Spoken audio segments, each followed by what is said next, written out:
On the Tape is presented by CME Group, where risk meets opportunity, and iConnections, reimagining how the investment industry connects. All right, welcome back to the On the Tape podcast. Guy, Danny, myself, with a very special guest this week. We don't frequently have too many analysts join us on the program, but we thought given what went on this week in a kind of important stock, at least one in our coverage, that would be Tesla, we wanted to bring back to the pod Ben Kallo. He's managing director at Baird, who's been covering Tesla for as long as I've known him, or as long as I've covered the stock. Ben, welcome back to the pod.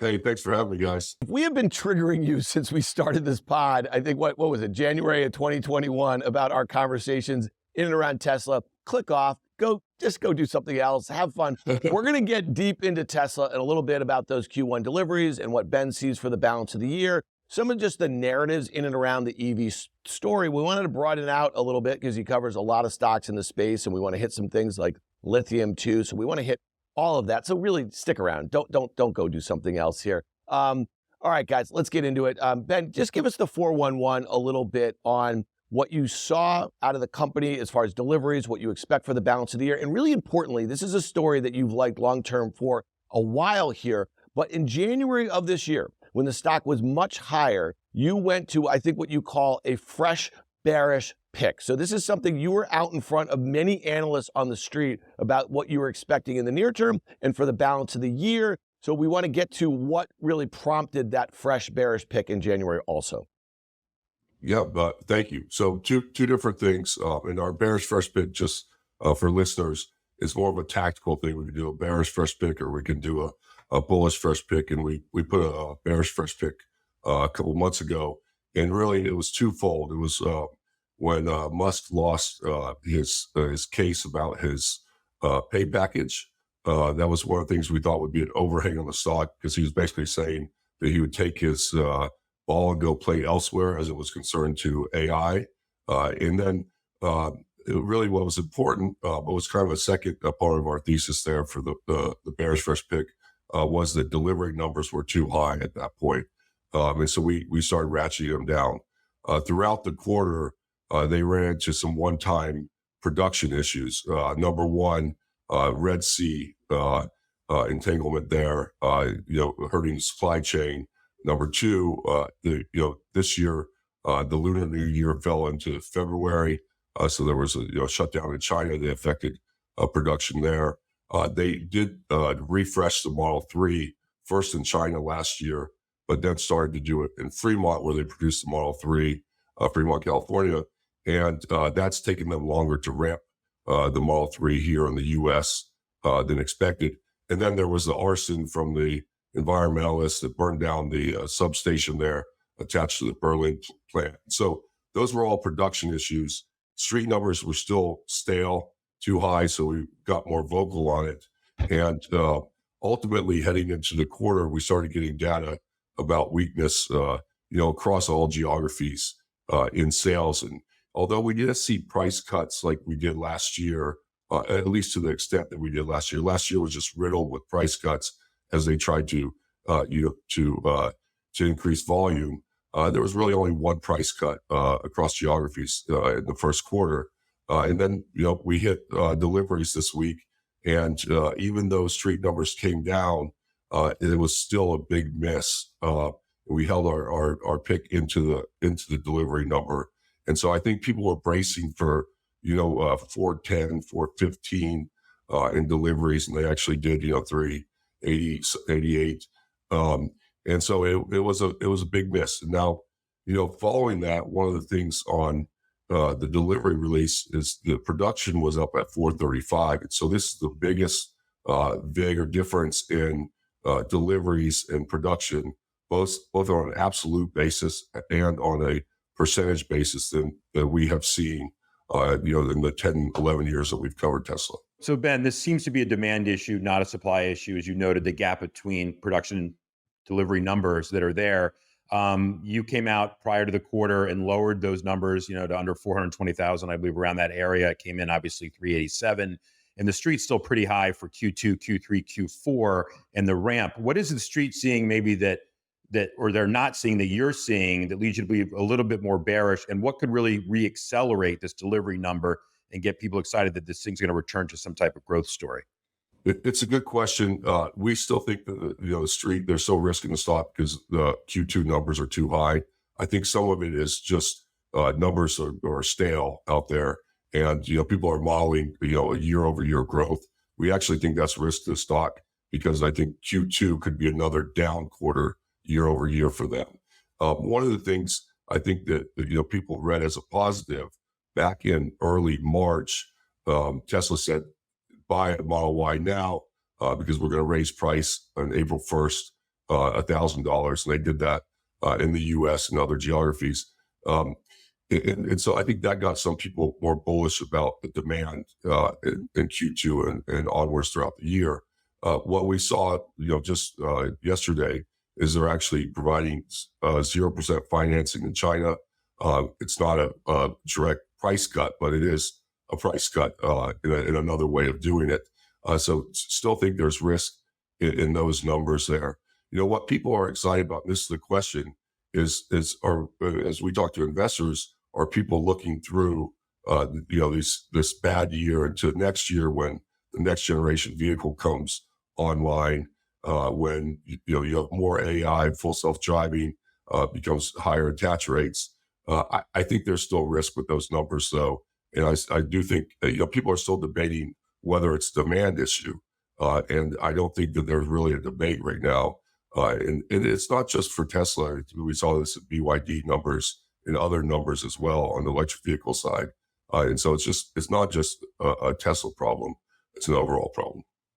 Ben, I'm not asking you to comment on other analysts' work, but Wedbush had a note out earlier this week talking about a turning point for the company, a disaster in terms of deliveries. I mean, a lot of hyperbolic language being used. But my question to you is something that I'm struggling with and trying to understand. How important is the China portion of this Tesla story to the overall, obviously, demand in terms of what happens with margins and obviously then in turn what happens with the stock? Very important. You think about, a third of their cars at least sold there in China.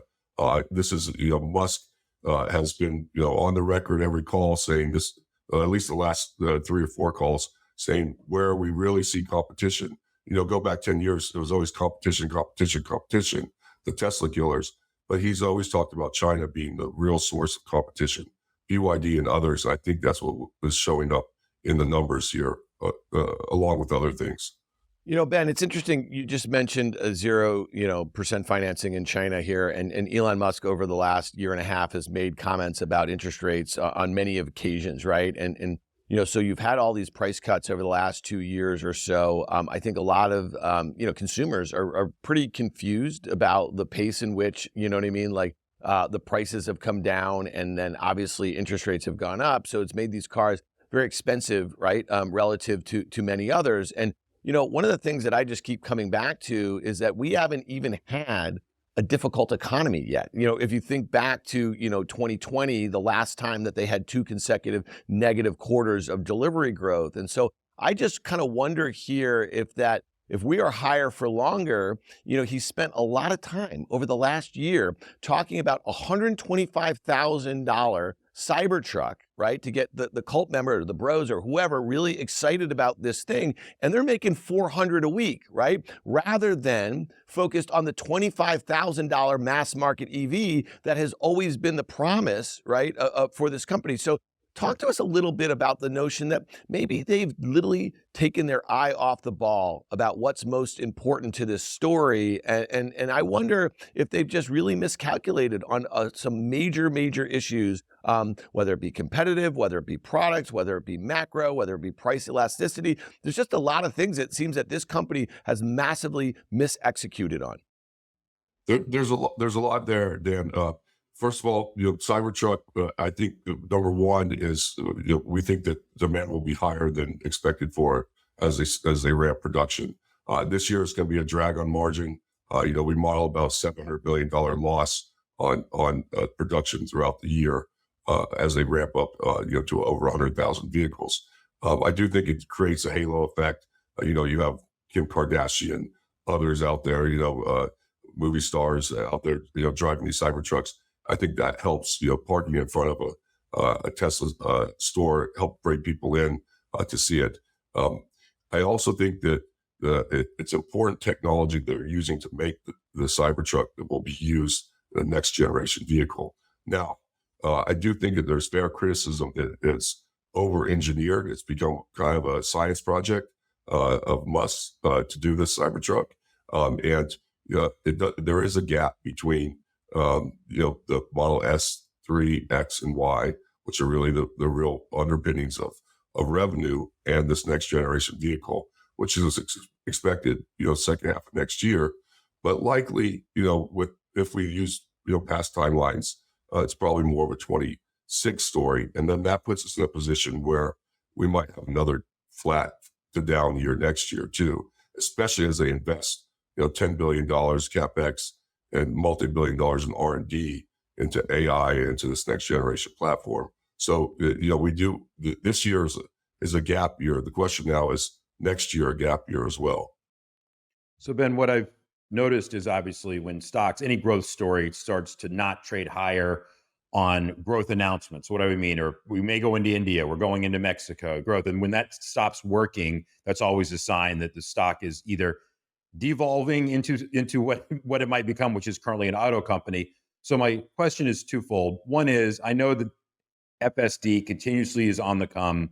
They're now basically giving it away. Certain analysts like yourself are using some type of attachment rate to decide, okay, what could that long-term value be? I'm curious how you come up with 12,000. And my second is that to use an EBITDA number on this company for a target, I'm not singling you out, I'm saying in general, 30 times EBITDA, discounting back, shouldn't it be an earnings story at this point, especially as it looks more and more, at least near term, like an auto company? I'm just curious on kind of your current sum of the parts. No, I think that that's actually the biggest risk to the stock right now is on the multiple, not the deliveries this year, but how the frame of how it's viewed. And we're at a position where the risk is all of that great stuff on the come, which they're doing very interesting things that will be very important to the economy, to growing revenue, is so far away. Does it just become an auto multiple now? And do people look at that and say it's still expensive because I have to wait through 2 years of flat earnings, which would now be 3 years after last year?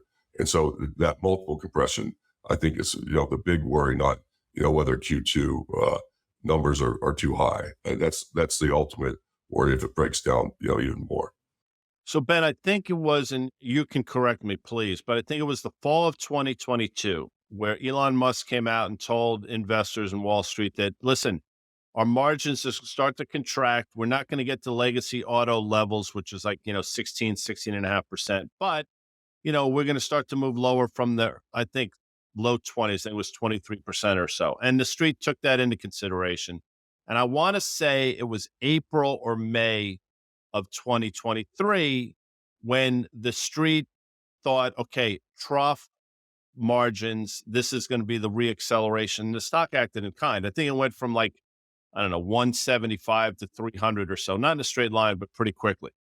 What we've come to learn, though, there has been no real margin expansion. I mean, margins are sort of hovering around those levels that we sort of troughed at.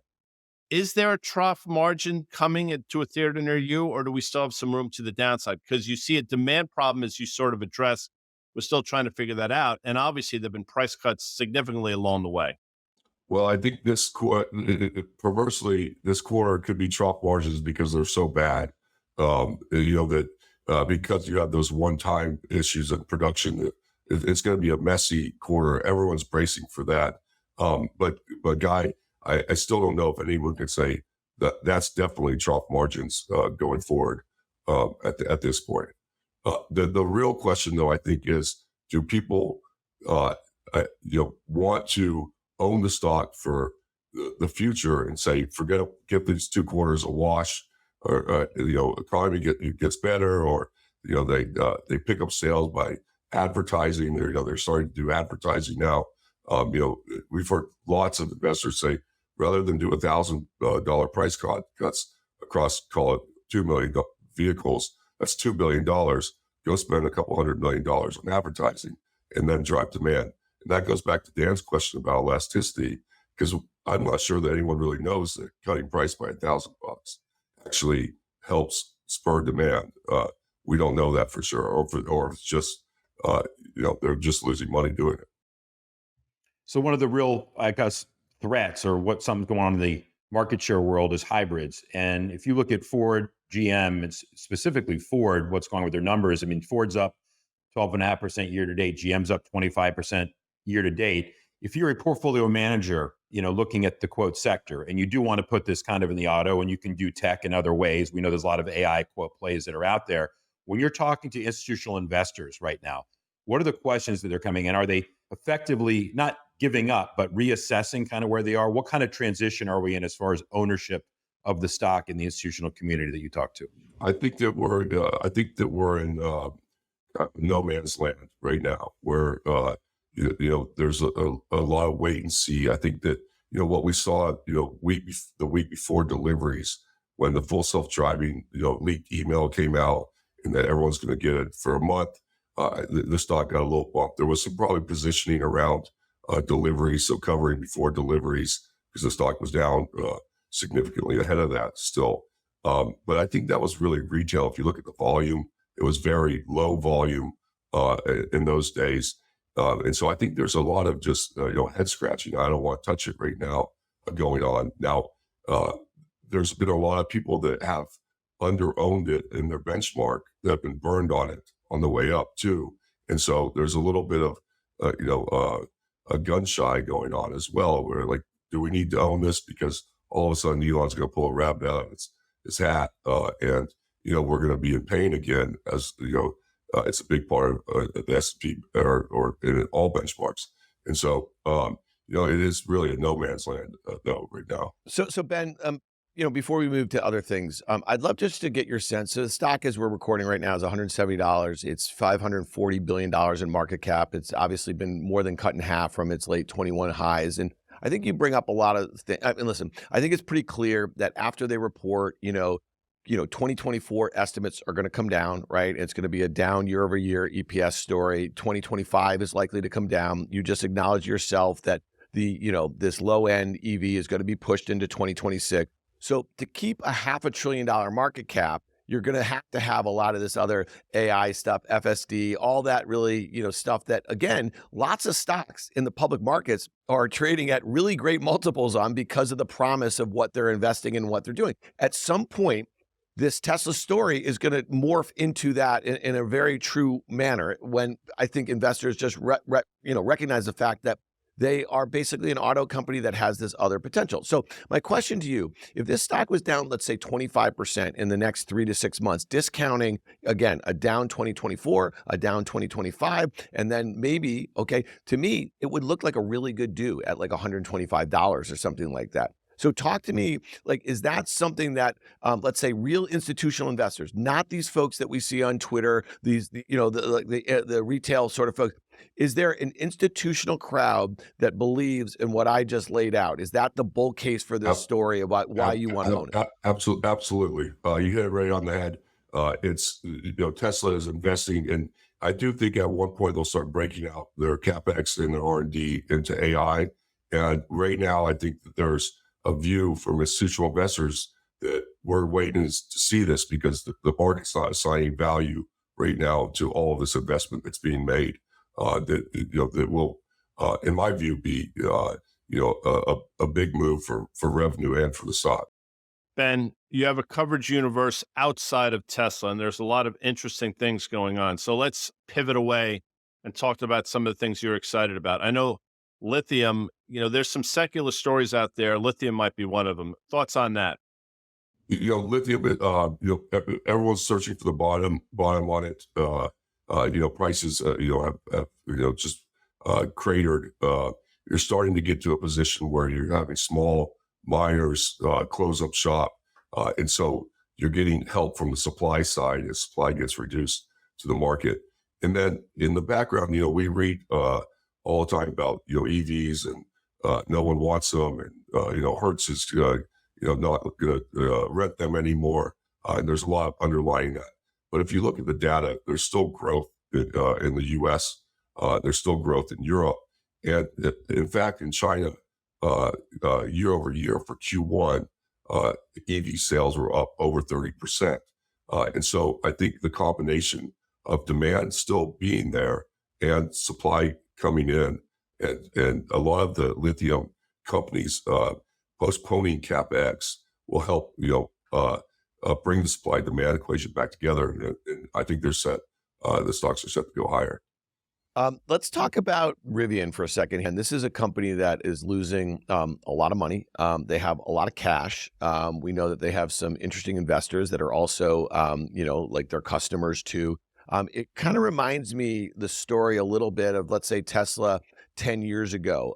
And, you could make the case that they're going to run out of cash in a couple of years and they're fighting some really big competitors and their price point is really high. I think they just kind of produced their 100,000th car. If you think about it, we just talked about, Tesla delivering, nearly 400,000 cars, expected to do 2 million, this year or so. How do you think about a story like this? It's got an enterprise value of less than $6 billion.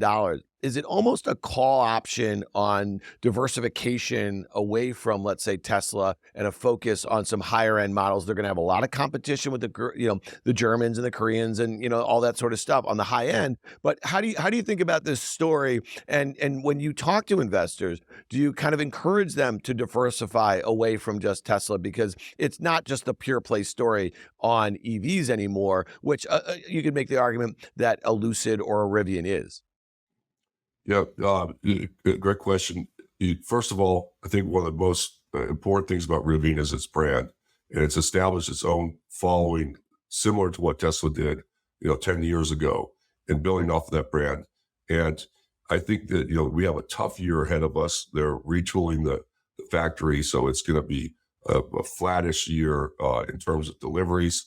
Now, it's kind of a good time for that, with weak demand out there, so they don't build inventory.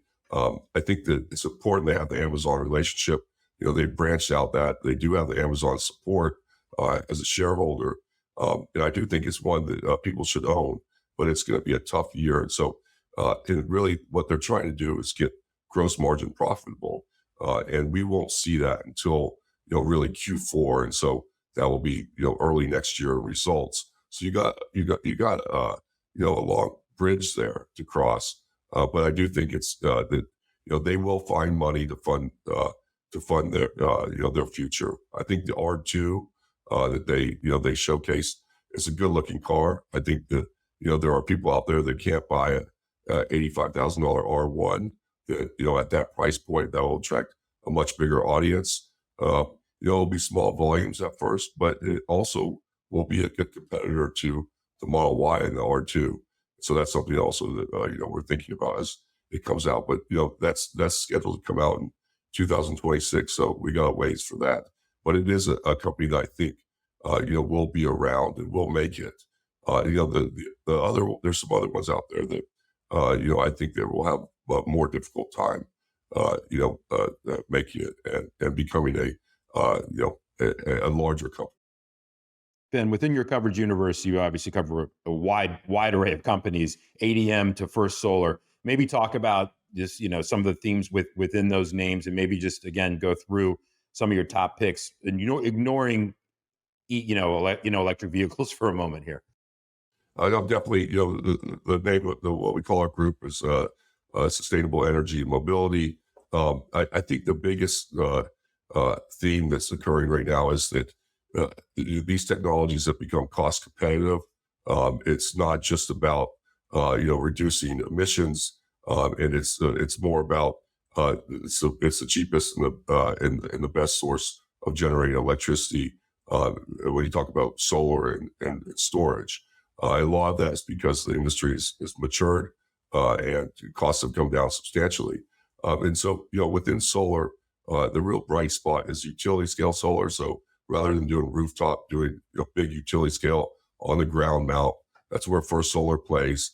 They have the biggest and really the only scaled footprint of manufacturing in the U.S. And so the Inflation Reduction Act provides tax credits for that.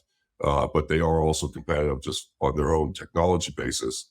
And then one that we just picked up, Next Tracker, is basically tracking systems to position the panels as the sun moves or as hail comes and flattens out the panels so they don't get damaged. So there's very interesting technology going into that space, and there's a lot of development going on. it's really one of the big drivers of it. To take a step back, is all of the money going into AI is putting upward pressure on electricity prices, and so this is making a higher demand to build these renewable utility systems. And so those are two ways that we like to play that next tracker, and then for solar. Ben, real quick, going back to the lithium story, because I am fascinated by it. Albemarle, which is not easy to say, it's equally difficult to spell. I mean, that was everybody's darling into the fall of 2022. Since then, the stock is probably off some 60% or so. But, it seems like it's starting to find a bottom here. And again, correct me if I'm wrong, but you're talking about one of the largest producers of lithium in the world outside of China. I mean, this seemingly has a secular story that I think the street is probably not paying enough attention to. Thoughts on that?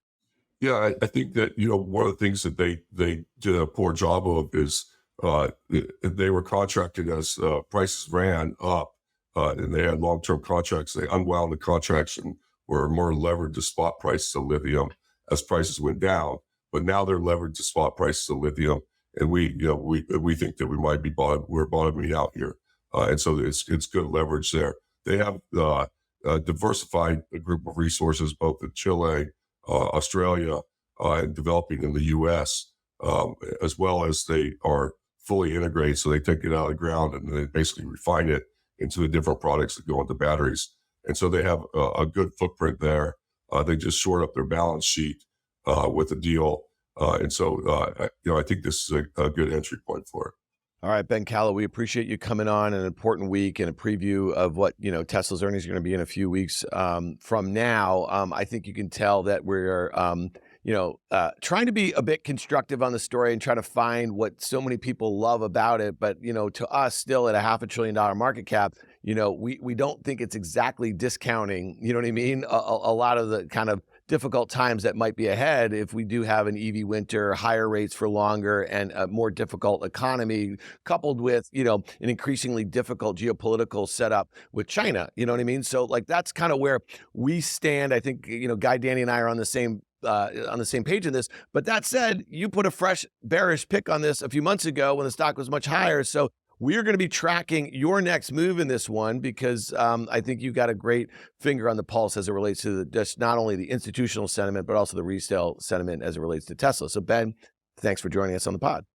Thank you guys very much. Always Thanks, Ben. appreciate it.